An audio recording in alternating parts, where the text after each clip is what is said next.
보고 있죠? 어떻게 하셨어요? 여기다 써 있어요. 요한계시록 강의라고. 야, 여러분, 제가 요한계시록 강의를 하면서 느끼는 게 있어요. 그게 뭘까요? 괜히 했다. 괜히 했다. 왜 그럴까요? 제가 너무 힘들어서 그래요. 요한계시록을 여러분들은 들을 때 그냥 들으시겠지만 많이 연구하고 많이 살펴봐야 그렇게 다뤄야 될 본문들이라서 여러분 그냥 대충 교훈 삼아 가지고 설교하는 데는 저에게 아무런 무리가 없습니다.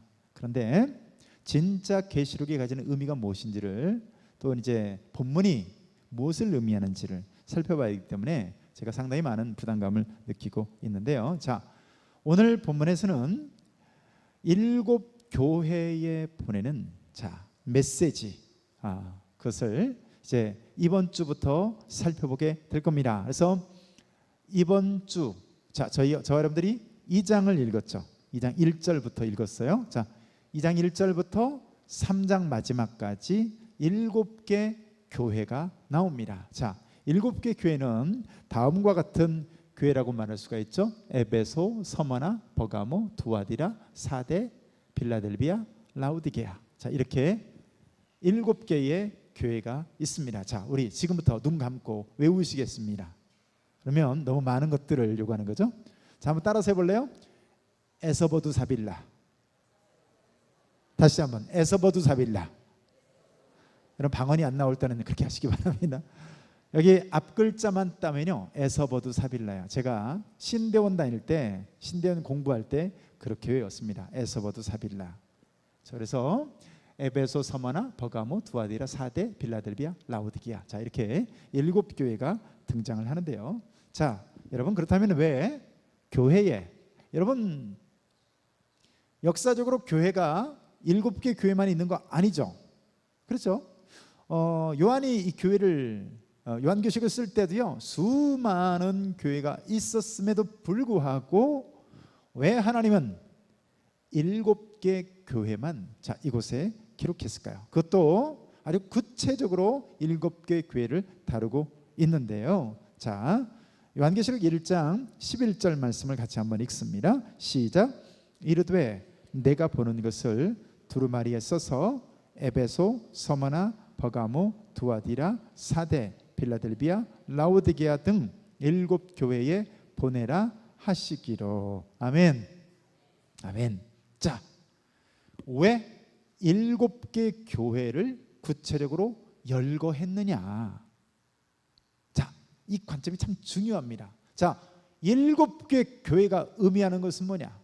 왜 7개 교회냐? 그리고 7개 교회 하나하나가 요한계시록 전체에서 차지하는 의미가 뭐냐? 자, 이런 부분들이 참 중요하다는 거죠. 나 여기 보니까 중요한 구절이 등장을 하는데요. 여기 보니까요, 내가 보는 것을, 여러분 요한이 어디에서 보기 시작할까요? 4장부터 본 것을 기록하기 시작합니다. 그러니까 여러분 에베소 교회에 편지하는 게 에베소 2장 1절부터 7절까지 요것만 딸랑 에베소, 이게 아니라는 거예요. 요한계시록 전체를 기록해서, 그죠? 네가 본 것을 뭐라고 돼 있어요? 써서 이렇게 7개 교회에 어떻게 하라고요? 어떻게 하라고요? 보내라. 보내라. 그래서 많은 사람들이 7개 교회에 쓰여진 이것을 편지라고 이해를 하는데요. 여러분, 7개 교회에 보낸 것은 편지가 아닙니다. 바울이 썼던 서신서들이라든가 이런 편지와는 완전히 달라요. 자, 특별히 여러분 왜 숫자가 10도 아니고 5도 아니고, 그죠? 저와 여러분들에게는 5이라는 숫자가 의미가 있고 10이라는 숫자가 의미가 있죠. 100이라는 숫자가 의미 있고 이러잖아요. 그죠? 근데 왜 하필이면 7개 교회입니까? 그죠? 자, 여러 번 제가 말씀드린 것 같아요. 여러분 7이라는 숫자는 어떤 숫자로 여러분들 알고 계십니까? 7이라는 숫자는요, 완전수예요. 7은 완전수입니다. 그래서 여러분 요한계시록에서 지금부터 7이라는 숫자가 많이 나옵니다.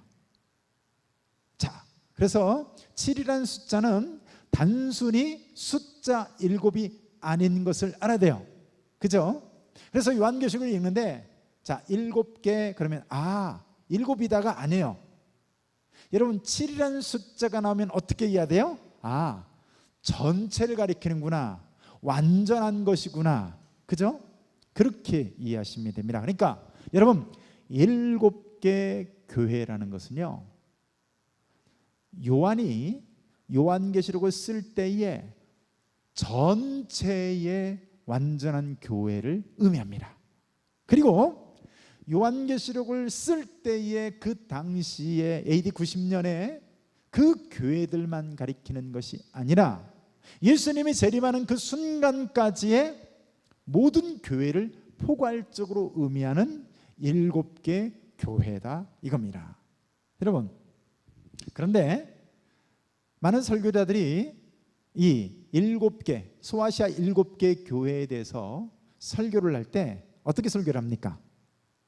요한계시록 전체의 빛을 가지고 요한계시록 전체의 빛의 관점에서 7개 교회를 조명하는 것이 아니라 그냥 에베소 교회의 어떤 윤리적인, 도덕적인 혹은 영적인 교훈만을 가지고 설교하고 말아버린단 말이에요. 그러면 이 7개 교회가 요한계시록 전체를 통해서 어떤 빛을 이렇게 프리즘으로 이렇게 보여주고 있느냐가 보이지 않는 거죠.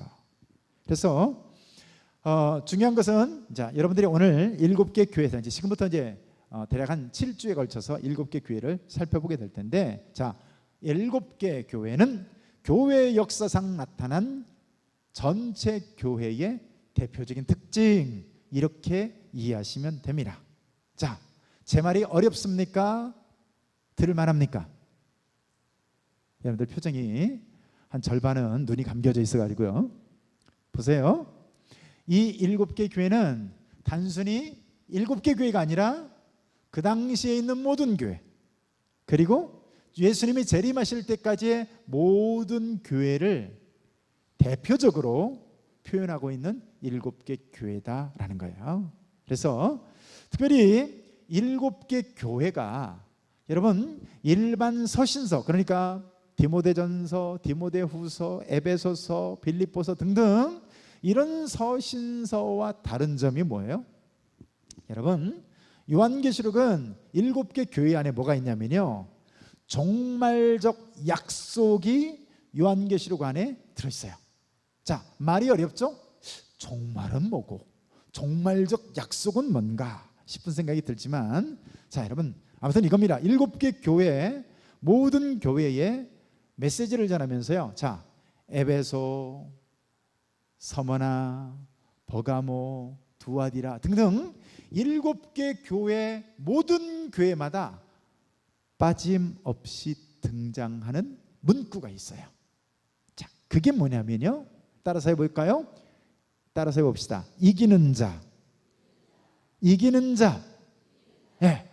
각 교회마다 반드시 이기는 자라고 하는 표현이 들어있습니다. 자, 어쩌다가 들어있을까요? 주님이 의도적으로 이기는 자라는 표현을 썼을까요? 자, 느낌이 대충 후자인 걸 알겠죠? 여러분, 제가 요한계시록을 시작할 때 무슨 말씀을 드렸냐면요, 요한계시록을 쓴 목적이 뭐라고 말했어요?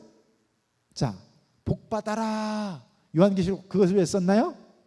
아니면 요한계시록을 잘 읽어보면 사업에서 성공한단다, 그것을 위해서 쓴 것이 아니라 요한계시록을 쓴 이유는 뭐냐면 지금 임박한, 아니 지금 당하고 있는 무엇을, 환난과 박해와 순교와 이런 두려운 박해 가운데 놓여있는 그들에게 여러분 요한계시록이라는 편지를 써서 그들에게 전해줌으로 인해서 어떻게 하라고요?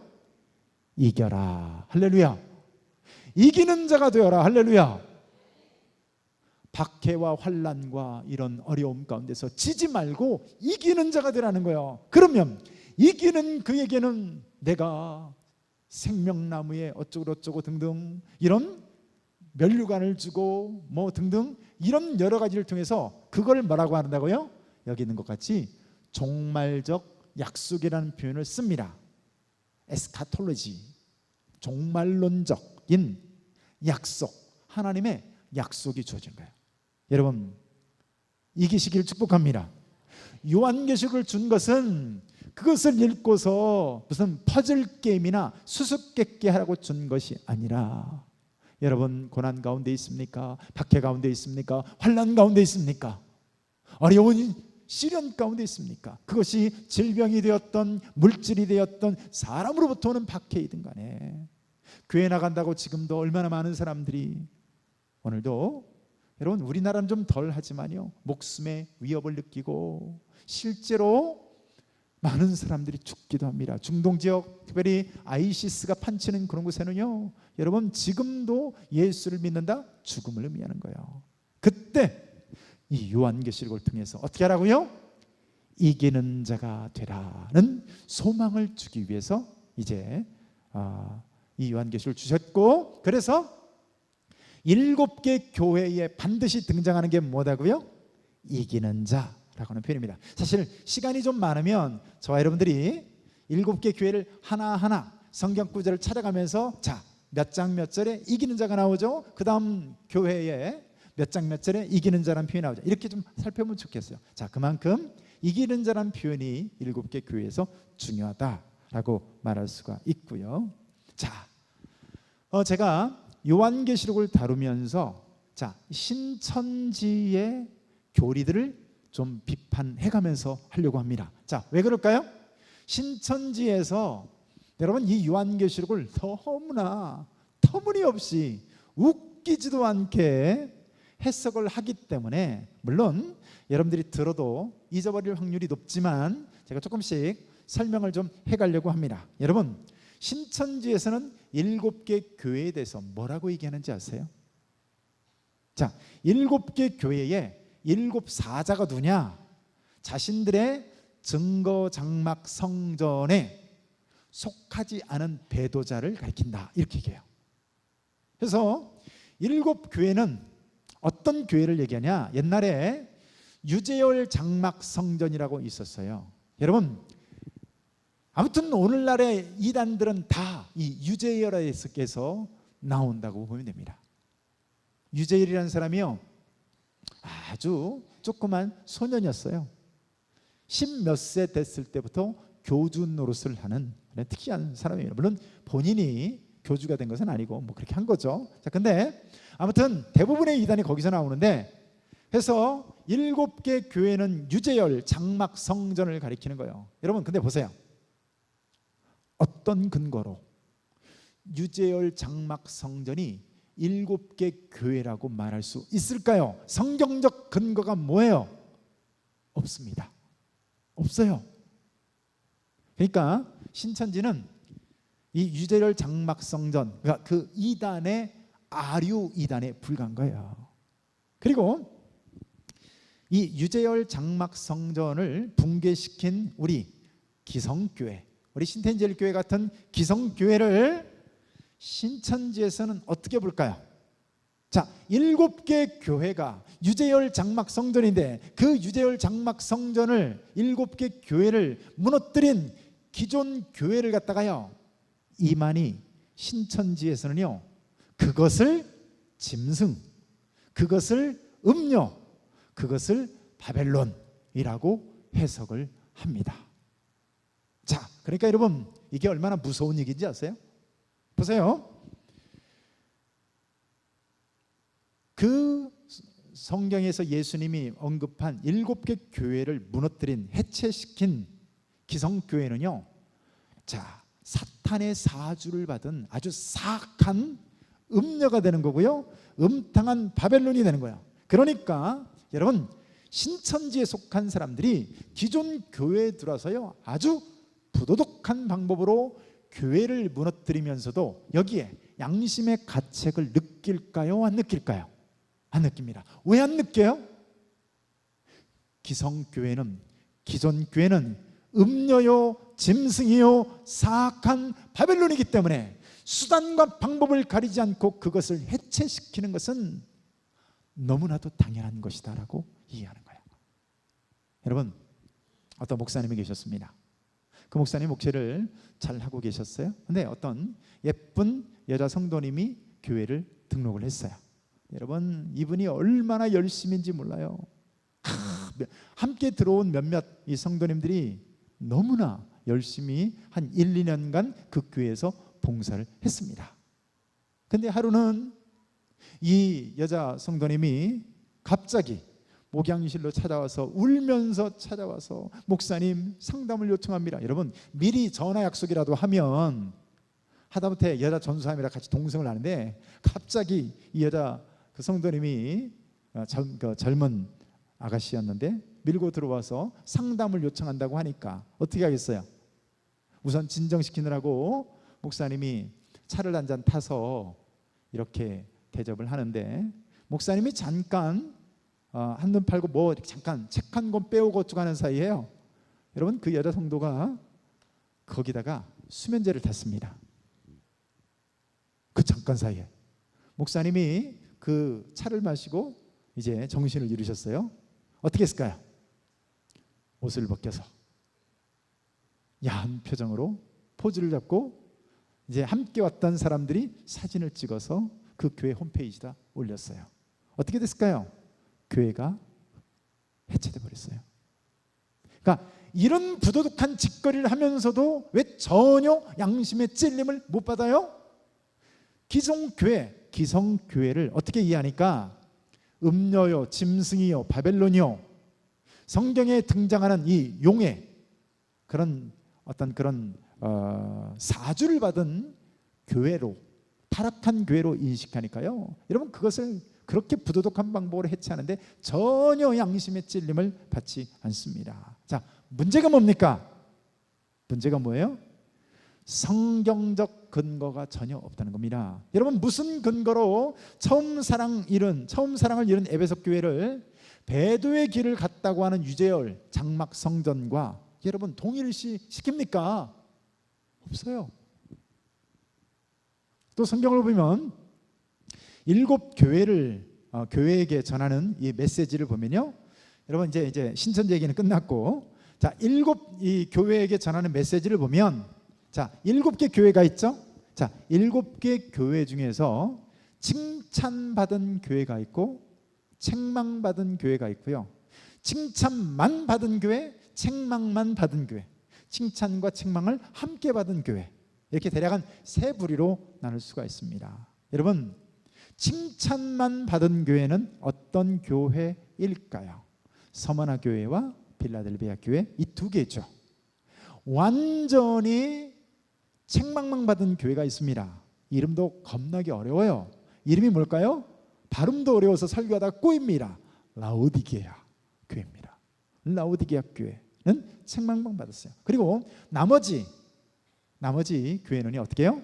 칭찬과 책망을 함께 받은 교회입니다. 자, 이런 전체적인 그림을 염두에 두고, 자, 지금부터 시작하는 요한계시록, 이 요한계시록의 7개 교회를 이해하는 게 도움이 될 걸로 압니다. 자, 오늘 처음으로 살펴볼 교회는요, 자, 이 교회인데요. 자, 읽어봅시다. 시작. 처음 사랑을 잃어버린 교회. 자, 어떤 교회를 말할까요? 자, 에베소 교회를 말합니다. 자, 아까 말씀드렸던 여러분 칭찬만 받은 교회, 칭찬과 책망을 함께 받은 교회. 자, 어떤 교회일까요? 에베소 교회는? 에베소 교회는요, 칭찬과 책망을 함께 받았던 교회입니다. 자, 에베소 교회가 책망을 받았다는 사실에서, 자, 우리가 뭐를 알 수 있을까요? 여러분, 이 지상 교회에 완전한 교회가 있을까요? 없을까요? 여러분들이 대한민국에서 가장 완전한 교회라고 생각하는 교회가 어떤 교회입니까? 자, 여러분들의 표정은 당연히 신태인제일교회죠 라고 하는 표정으로 앉아 계시는 것 같지만요, 미안하지만 이 지상에 완전한 교회는 없습니다. 그래서 여러분, 그 얘기는요, 목사도 완전한 목사가 없다는 얘기고요, 여러분, 교회도 성도도 완전한 성도가 없다는 얘기예요. 여러분, 아브라함은 완전했나요? 마누라 팔아먹었잖아요. 그죠? 다윗은 완전했나요? 바람났잖아요. 밧세바. 그죠? 모세도 역시 그가 왜 가나안 땅을 들어가지 못합니까? 이 십계명 돌판을 내던지면서 그냥 바위를 지팡이로 내리쳤죠. 뭐를 보여줘요? 완전한 사람이 없다는 겁니다. 자, 그래서 에베소 교회는 이 지상 교회의 대표적인 한 유형 중에 하나인데, 여러분, 칭찬을 위주로 받을 교회도 있지만, 자, 대부분은 책망과 함께 받을 교회가 대부분이다를 보여주는 거죠. 자, 에베소 교회는 바울이, 우리가 이제 사도행전에서 살펴봤죠. 자, 바울이 2차 전도 여행 때 세운 교회입니다. 자, 에베소라고 하는 도시는요, 당시에 최고의 무역 항구 도시였습니다. 그래가지고요, 특별히 이 에베소는요, 동서양 문화, 문물 교류에 있어서요, 완전히 요충지에 해당하는 교회였어요. 여러분, 이 에베소라는 지역에서 가까운 곳에 뭐가 있냐면요, 밤모섬이라는 섬이 있습니다. 밤모섬, 어디서 많이 들어본 것 같지 않습니까? 그죠? 밤모섬이 어디죠? 밤모섬은 요한이 바로 이 요한계시록을 계시받아서 기록하는 곳이 밤모섬입니다. 자, 그러니까 이런 지리적 특징을 갖고 있었는데, 무엇보다도 저도 에베소를 가봤어요. 에베소 지역을 가봤습니다. 자, 그런데 그 에베소에서 뭐니 해도 가장 유명한 것은 뭐냐면요, 아데미 여신을 에베소에서 모시고 있었다는 겁니다. 여러분, 아테미 이 여신은요, 풍요의 여신이에요. 그러니까 여러분, 아데미 여신, 미네르바, 이시스, 등등, 세미라미스 다 똑같은 여신이에요. 자, 여러분, 이 아데미라고 하는 여신은 풍요의 여신이었어요.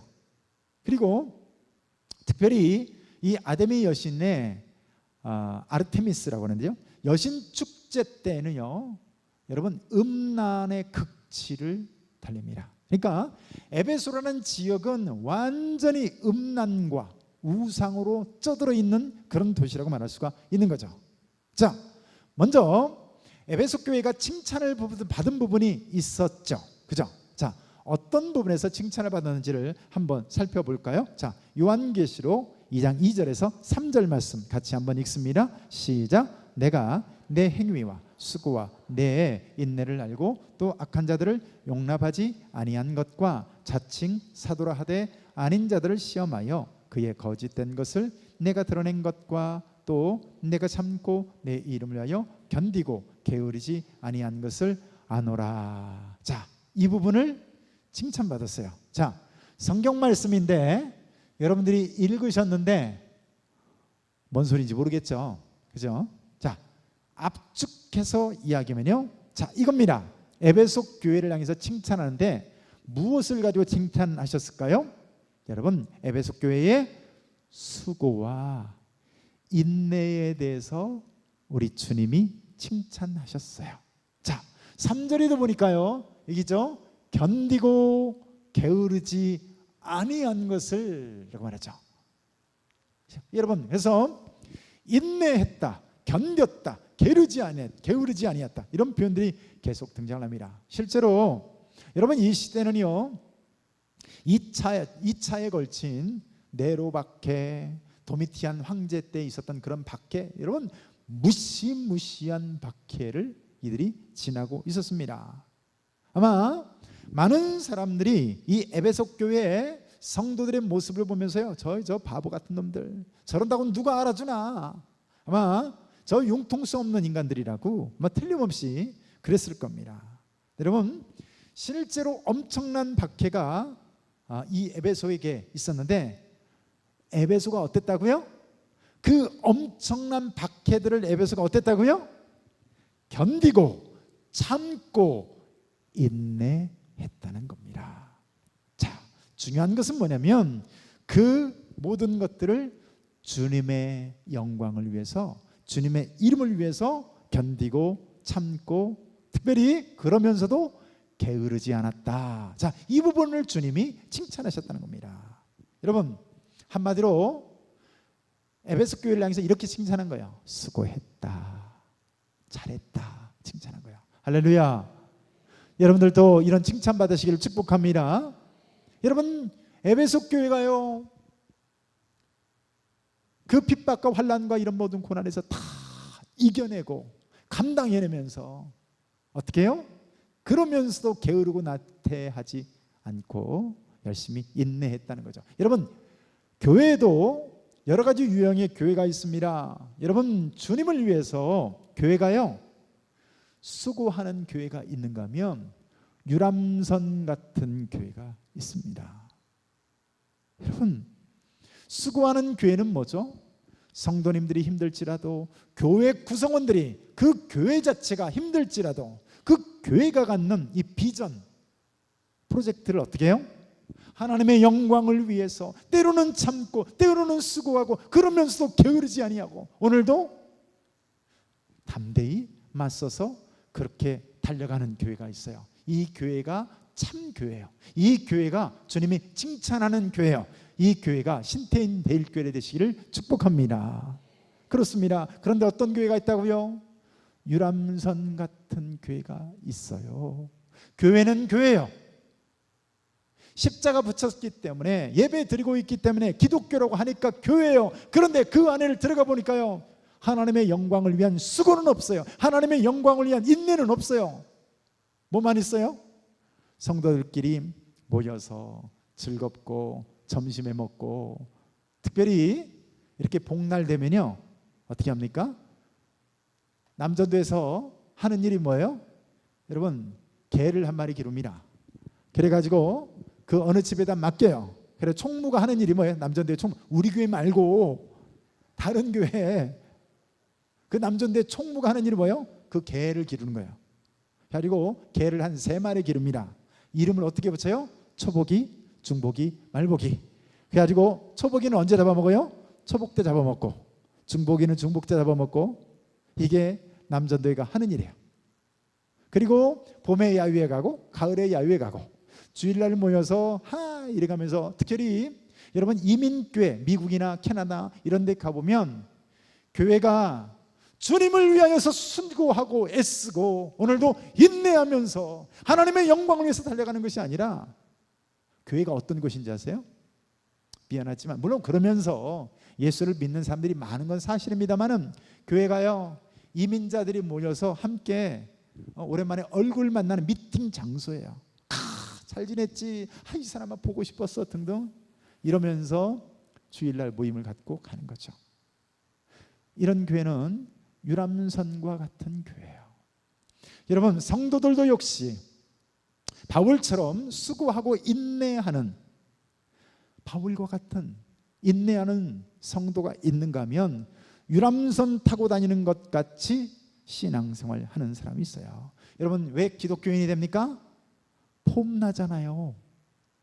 실제로 강남에 가면 가장 많은 퍼센테이지를 차지하는 기독교, 천주교, 불교 중에서 뭘까요? 기독교입니다. 강남에 가면 기독교 팻말이 제일 많이 붙어 있고요. 그리고 여러분, 화이트 칼라일수록, 그러니까 블루 칼라는 뭐죠? 현장에서 일하시는 분들, 막 그러니까 뭐 이렇게 건설업이나 이런 거 현장에서 일하시는 분들, 혹은 자동차라든가 이런 관련된 어떤 그런 이런 분들보다 화이트 칼라라고 하죠. 펜대 굴려서 먹고 사시는 분들이 또 압도적으로 기독교가 많다고 합니다. 그래서 여러분, 사람들이 기독교를 어떻게 이해하는 경향이 있어요? 야, 세련된 종교 가질래? 그러면 기독교 믿어라. 여러분, 기독교가 그런 것인가요? 여러분, 유람선 타고 다니는 것 같이 신앙생활하는 사람들의 모습이에요. 일주일에 한 번 정도는 종교적 수양을 위해서 교회 나와가지고, 목사님이 나쁜 얘기 안 하니까 그래 당신은 사랑받기 위해 태어난 사람이라고 했으니까, 내 아내를 사랑하라고 했으니까, 자녀들을 존중하라고 했으니까, 이런 교양적인 말씀 쫙 듣고요, 그리고 가는 거예요. 여러분, 유람선 같이 신앙생활 하는 사람이죠. 여러분, 바울이 무슨 잘못을 해가지고 벌칙을 수행하느라고 여러분 그렇게 30년 가까이 고난과 박해와 눈물에 이런 신앙생활을 했습니까? 예수님께서도요, 뭐라고 말씀하시는지 아세요? 예수님이 그렇게 말씀하십니다. 누군가가 내 목숨을 빼앗는 것이 아니라 인자가 스스로 버리노라 라고 말해요. 마가복음 1장에서는 말하죠. 45절에 인자가 온 것은 섬김을 받으려 함이 아니요 도리어 섬기려 하고 자기 목숨을 많은 사람의 대속물로 내어주려 함이라. 여러분, 누군가가 예수님을 박해해서 예수님이 보좌 위에서 이 땅에 오신 것이 아니었어요. 이 땅에 오셔서 예수님 어떻게 사셨어요? 가난한 자들과 친구가 되시고, 참새도 머리 둘 곳이 있고 여우도 머리 둘 굴이 있지만 인자는 머리 둘 곳이 없도다. 예수님 그렇게 사시다가 여러분 십자가에 달려 죽으셨습니다. 이유가 뭐예요? 그곳에 하나님의 뜻이 있기 때문에 그렇습니다. 여러분, 저와 여러분들이 세련되게 폼나게 신앙생활 할 수도 있을 거예요. 봉사도 마찬가지예요. 여러분, 왜 내일 모레 주일학교 이제 수련회 성경학교 시작되는데 왜 그런 봉사를 하십니까? 여러분 9시까지 나와서 여러분 그 주일학교를 하려면 몇 시에 나와야 돼요? 몇 시에 일어나야 돼요? 몇 시부터 설치해야 돼요? 토요일까지 죽도록 일하고, 물론 요즘에는 주 5일째라 토요일날은 안 하기도 합니다만은, 그런데 왜 그래요? 거기에 뭐가 있어요? 하나님 아버지의 뜻이 있기 때문에 그렇습니다. 그래서 누가 나를 박해하지 않아도 거기에 하나님의 영광이 있고, 그 나의 헌신을 통해서 마치 바울이 죽어서 디모데가 나왔던 것처럼, 스데반이 죽어서 바울이 나왔던 것처럼, 예수님이 죽어서 이 모든 저와 여러분들의 구원이 있었던 것처럼, 한 사람의 교사가 하나리 미랄이 되어서 땅에 썩어짐으로 말미암아, 이 썩어진다는 의미가 뭡니까? 시간, 돈, 우리의 속이 썩어지고, 이런 과정을 통해서 하나님 미랄되죠. 여러분, 그런 것들이 죽어서요, 여러분 30배, 60배, 100배의 주일학교라고 하는 학생들의 열매가 맺어지는 것입니다. 그래서 여러분, 바울도 편하게 즐기면서 살 수 없어서가 아니라 스스로 고난의 길을 자처했던 것을 보게 됩니다. 여러분, 죽은 물고기와 산 물고기의 차이가 뭔지 아세요? 죽은 물고기와 산 물고기의 차이는요, 죽은 물고기는 아무리 커도 물결에 떠내려갑니다. 죽은 고래가 있어요. 죽은 상어가 있어요. 여러분, 물결에 어떻게 된다고요? 떠내려갑니다. 여러분, 산 물고기는 송사리 한 마리를 할지라도 물결을 어떻게 해요? 거슬러서 올라갈 수 있어요. 이게 산 물고기입니다. 고난이 온다고, 어려움이 온다고, 박해가 온다고 그냥 에라 모르겠다 떠나가 버리는 사람은요, 영적으로 죽은 사람이에요. 그런데 살아있는 성도는 고생인 거 알아요. 땀 흘리는 거 알아요. 돈 써야 되는 것도 알아요. 여러분, 요즘 주일학교 애들이 영악해가지고요, 특별히 중고등부 애들 같은 경우는 완전히 교사 선생님이 벗겨먹는 대상이야. 근데 그거 몰라요? 알아요. 한다고요. 얘네들 내가 마음을 얻고 사기 위해서 주머니 삽이 다 털어서 그때마다, 매주마다, 만날 때마다, 혹은 여러분 중고등부나 이런 데서 축구 같은 거라도 한번 오후에 모임을 한번 가져보세요. 부장 집사님부터 시작해서 이런 분들이 나와서 자기 삽이 털어서 라면 사주고 짜장면 사주고. 왜 그래요? 왜요? 바로 그렇게 하나의 미랄이 되는 거죠. 그 미랄이 되는 선생님 때문에 제가 있고요, 아마 이 자리에 있는 많은 분들이 예수를 믿게 되었을 것입니다.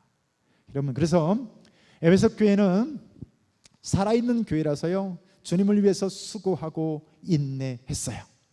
그리고 특별히 게으르지 않았습니다. 여러분, 우리 교회는, 신태인 제일교회는 수고하고 인내하는 교회인가를 생각해 보세요. 아니면 우리들끼리 즐기고 노는 교회인가를 생각해 보세요. 당연히 제가 늘 강조합니다마는 신앙생활이 기쁨이 넘치고 감사가 넘치고 얼굴에 환희가 가득하고 여기 있는 말과 같이 경배와 이 축제, 잔치 같은 삶이 있어야 됩니다. 왜요? 예수 믿는다는 것 자체가 기쁨이요 축제이기 때문에 그렇죠. 그러나 그것이 모든 고난과 박해를 회피하라는 얘기가 아닙니다. 여러분, 얼마든지 수고하지 않고도요 교회가 유지될 수 있어요. 사람들이 좋아하는 그 니즈를 찾아서 욕구를 채워주면 됩니다. 요즘 사람들이 뭐를 좋아하나? 어떤 메시지를 좋아하나? 여러분, 왜 우리 교회가 현장 전도를 합니까? 왜 전도 폭발 같은 어려운 프로그램들을 계속 합니까? 왜 소생명 초청주의를 왜 해요? 저 같은 경우도 그래요. 우리 시찰에서 보면 저만 유일하게 제자 훈련을 한답시고 항상 바쁘더라고요. 우리 목사님들 모여서 보면요 화요일날 목요일날 시간 많아요. 저는 제자 훈련한다고 늘 먼저 나와요. 찍혔어요. 근데 왜 제자 훈련 같은 거 한다고 그렇게 양육 훈련, 제자 훈련, 1단계 신앙 훈련 한다고 그렇게 합니까? 여러분, 주님이 그것을 기뻐하시고 그 교회가 칭찬받는 교회이기 때문인 줄로 믿습니다. 주님을 위해서 수고하고 인내하는 교회. 여러분, 우리 신태인젤 교회가 그런 교회 되시길 축복합니다. 자, 그래서 칭찬받았던 내용을 살펴보면요, 자, 칭찬받았던 내용을 살펴보면 여기 보니까 악한 자들을 용납하지 아니한 것과, 그죠? 그리고 자칭 사도라 하되 아닌 자들을 시험하여 그의 거짓된 것을 네가 드러낸 것. 자, 이 부분을 또 말씀하고 있습니다. 자, 이것은 뭐를 얘기해 주냐면요, 에베소 교회가 성결한 교회였다는 거예요. 여러분, 거룩하다는 뜻이 뭐죠? 헬라어 원어를 찾아보면 구별하다, 분리하다는 뜻을 갖고 있어요. 이 하기오스라는 말은 구분, 분리라는 의미를 담고 있어요. 여러분, 악한 자들을 용납하지 않으려면 어떻게 해야 될까요? 함께 섞여버리면 악한 자들을 용납하지 않을 수 있나요? 거짓된 것을 드러내려면 어떻게 해야 돼요? 구별되는 방법밖에 없습니다. 성별되어져야 비로소 거짓된 것을 드러낼 수 있는 거예요. 자, 얼마나 많은 교회와 성도들이 구별되지 않는 신앙생활을 하는지 모릅니다. 그래서 교회의 가장 중요한 미션 중에 하나가 뭐냐면요, 바로 이겁니다. 악한 것을 용납하지 아니한 것 중에 하나가 교회의 중요한 사명 중에 하나입니다. 예를 들면 이런 거죠.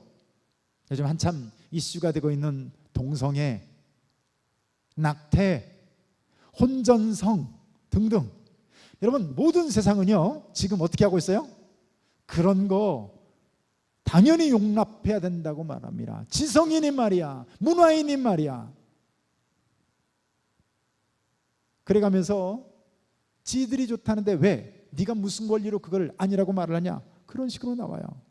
그런데 교회는 그럴 수가 없는 거예요. 왜요? 교회는 참과 거짓을 가려내주는 존재가 교회입니다.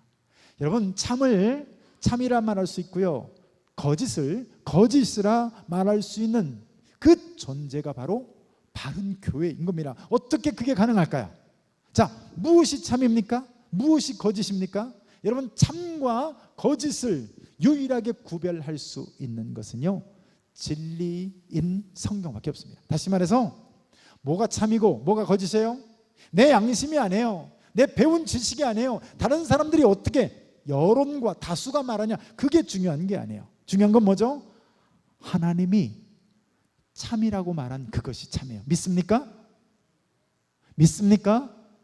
하나님이 참이라고 말한 것이 참이라고요. 하나님이 거짓이라고 한 것을 거짓이라고요, 악이라고 하는 것을 악이라고 말한다고요. 하나님이 동성애를 악하대요. 혼전성이나 낙태나 이런 것에 대해서 악하다고 말을 해요. 그럼 어떻게 말해야 돼요? 모든 사람들이 다 거기에 대해서 yes라고 말할 때 교회는 어떻게 말해야 되는 거죠? no라고 말해야 되는 거예요. 얼마 전에 여러분 저희 교회의 교역자들로부터 문자를 받았을 겁니다. 서울에 있는 서울시청 앞에서 퀴어 축제를 한다고 신청을 하는데 거기에 기독교인들이 반대 여론에 동참합시다 라고 하는 거죠. 이런 문자를 받으면 이런 미개인이 있나 이렇게 생각하는 사람이 절대 다수입니다. 그런데 담임 목사가 우리 교육자들과 함께 그 문자를 띄우는 이유가 뭐예요? 성경이 이것을 악하다 말하기 때문에 이런 문화는 우리 한국이 대한민국이 복받기 위해서는 이런 문화는 절제돼요. 그나마 여러분 우리 기독교인들이 목소리를 내고 있기 때문에 그나마 저 정도인 거예요.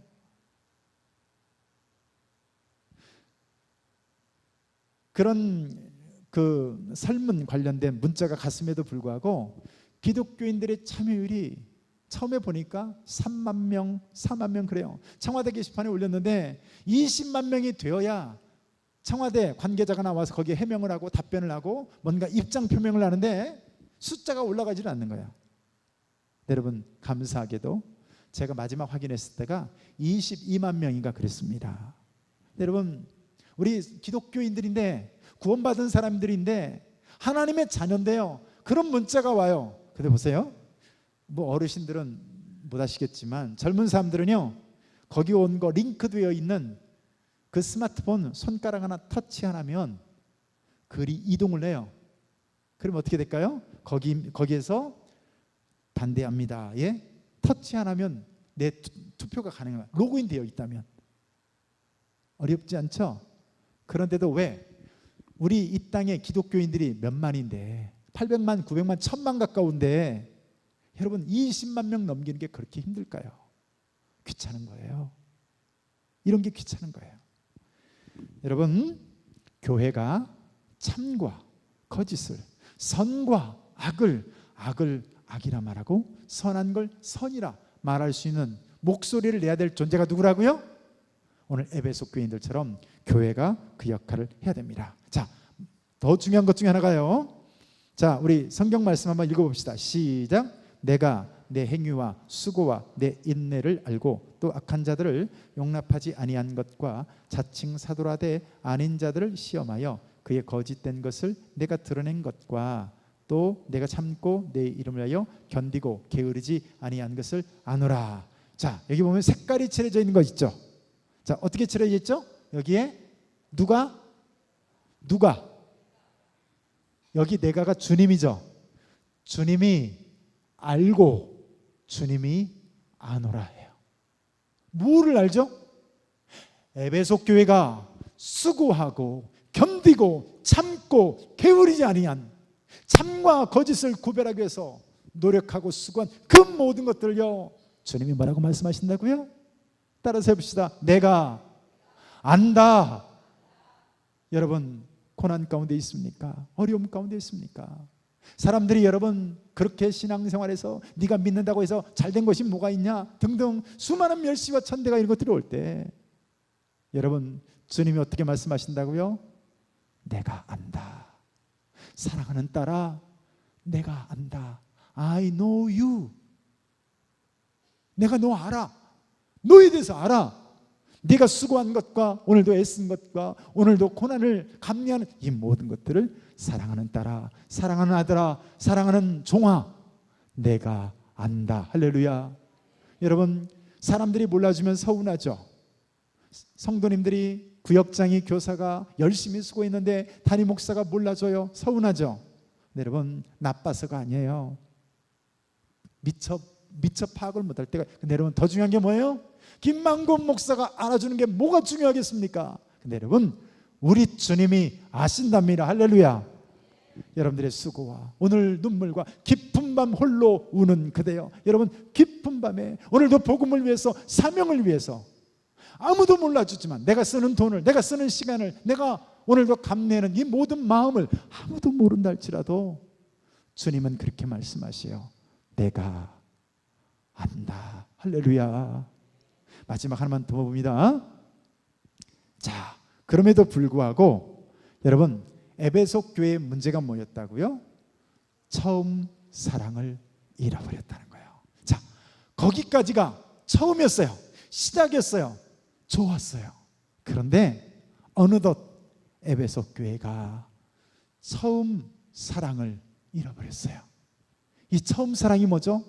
주님을 만나서 뜨겁게 그 주님을 향해서 수고하고 견디고 인내했던 이 모든 것들이 어느 날 시간이 흘러가면서 구별되어지지 않고 타성에 젖어서 여러분 처음 사랑을 에베소가 잃어버렸다는 거죠.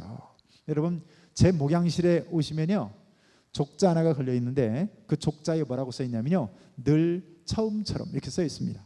어떤 성도님이 제가 부임했는데요, 한 6개월 지켜보더니 목사님 목회 너무너무 잘하고 계셔요. 그래서 그거 하나 들고 왔어요.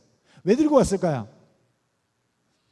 이 처음처럼 어디 소주 이름 같다마는 이거 들고 와서 처음 그 마음 초심 잃지 말고 목회하세요. 뭐 그런 의도였던 것 같아요. 여러분, 제가 종종 그래서 일부러 그 족자를 봅니다. 여러분, 신앙도 마찬가지예요. 여러분, 처음 사랑을 잊어버리지 마시기를 축복합니다. 자, 잃어버렸던 이 에베소 교회 뭐라고 말하죠? 네가 회개하여 처음 행위를 가지라. 회개하지 않으면 네 촛대를 그 자리에서 옮기겠다는 거예요. 여러분, 한때 쓰임받은 나라가 얼마나 많습니까? 유럽에 있는 대부분의 나라들 하나님한테 쓰임받았어요. 그런데 처음 사랑을 잃어버리고 거기서 진화론이 나고 거기서 사신 철학이 나오고 거기서 무신론이 나오고 이러는 과정 가운데 어떻게 한다고요? 촛대가 다 옮겨져 버렸어요. 대한민국으로 옮겨져 버리고 미국으로 옮겨져 버리고, 미국도 버티고는 있습니다만은 많이 망가져 가고 있습니다. 사랑하는 성도님들, 교회도 마찬가지예요. 교회도 쓰임 받을 때가 있지만 처음 사랑을 잃어버리면 어떻게 된다고요? 하나님이 촛대를 옮기십니다. 그럼 어떻게 돼요?